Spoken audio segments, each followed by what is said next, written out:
Good morning, everyone. It's August 28th, 2016, coming at you with another covered call, informational, educational video. Before we get there, I want to remind everybody that you can go to my blog website to see all of the things that I write about and blog about and do videos about. If you Google corepositiontrading.com, my site will come up. We'll take you to my blog spot right here, where I post all of my blogs. And I write a lot about covered calls and swing trades and things like that that might interest you.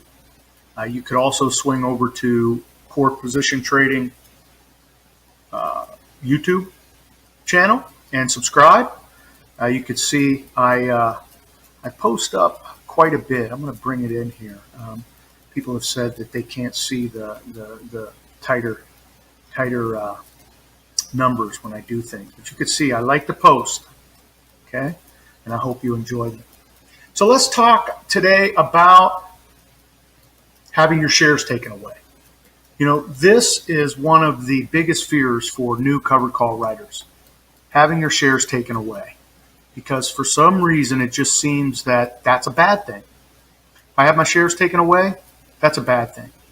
And a lot of covered call, let's say critics of the strategy of writing covered calls for monthly income will say that, well, you know, you missed the upward movement in the stock. Well, if you've been watching my videos, you know that we're going to focus on the very large S&P 500, Dow stocks like Microsoft, Disney. In the case of my last video, Whirlpool, not a huge company, but a well-known company. Stocks don't move one way or the other too much. So with us writing weekly and monthly covered calls, stocks, unless there's just a tremendous amount of news, unexpected news, they're just not going to fly off the chart or fall off the table. Okay? So we want to write our covered calls to collect the monthly premium and move on to the next covered call. Okay? I've been doing this for a while now. I currently have 4 covered calls written, and I'm working 4 covered calls. I've written 10 this month. Okay? None of the stocks have flown off the chart. None of them have fallen that much. My Whirlpool, I mentioned in these 2 videos right here where Whirlpool did fall, and I had to buy back the option, make a little profit, pay back some profit, and write another covered call. So there's an entire strategy here. But with that said, having your shares taken away is not a bad thing. All right? But let's talk about a more advanced, sort of the more let's get a little more detailed about that, having your shares taken away. Okay? So in this example here, these are hypotheticals, but I want to give you the sort of the gist of this. Say you sold a 75 strike for this company, and you got paid $5. Now forget all the numbers and if that could actually happen. Just focus on that. You sold a 75 strike, you got $5. Okay, so what's happened there? One, somebody will buy your shares at 75. This is the idea. Somebody is willing to buy your shares at 75 by an expiration. Now, think about that for a second. They paid $5 to you to have that right to buy at 75. So technically, the stock has to get to 80 before they start making a profit. Okay? So think of that for a second. They bought the right but not the obligation to buy the stock off you at 75. They paid $5 for them to make a profit, minus any dividends. The stock needs to be at 80. Otherwise, they can go right out on the open market and buy the stock anything under 80. And that's what they would do. But what happens at expiration when the stock is above 75 and it's playing in this sandbox right here? And let's say it ends right here, above 75. Okay? This is where it gets a little advanced. You would think that the option would expire worthless. It does. It didn't. Actually, it does not expire worthless.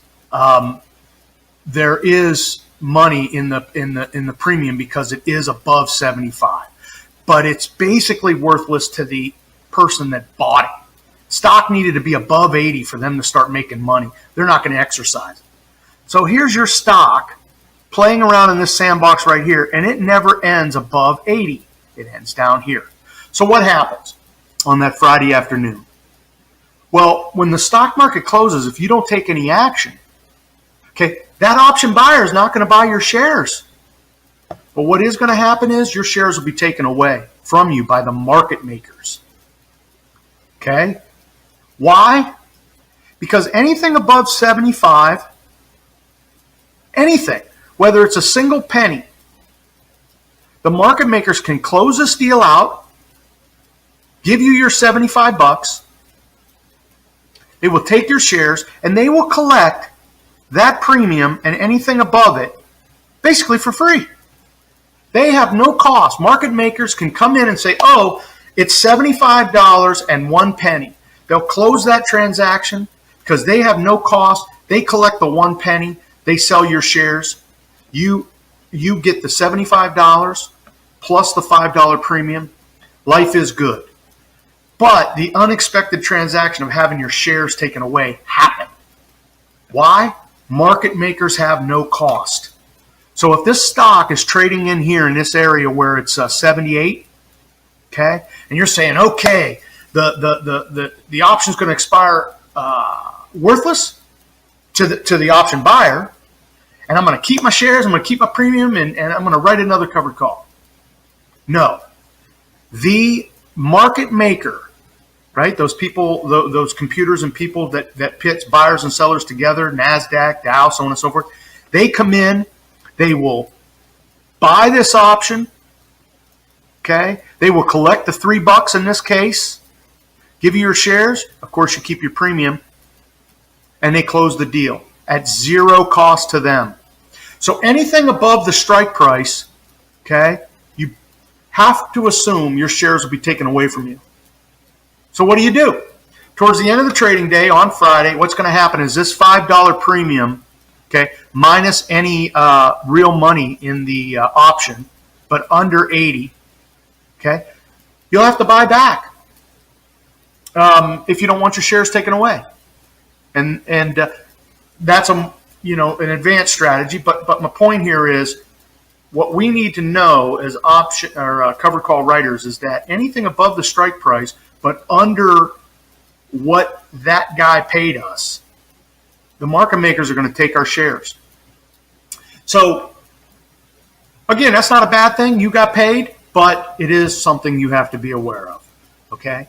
So with that said, I hope you're watching the videos. I hope you're learning about covered call writing for steady monthly income using your stocks or buying stocks and writing covered calls. Hey, until next time, I hope all your covered calls are profitable.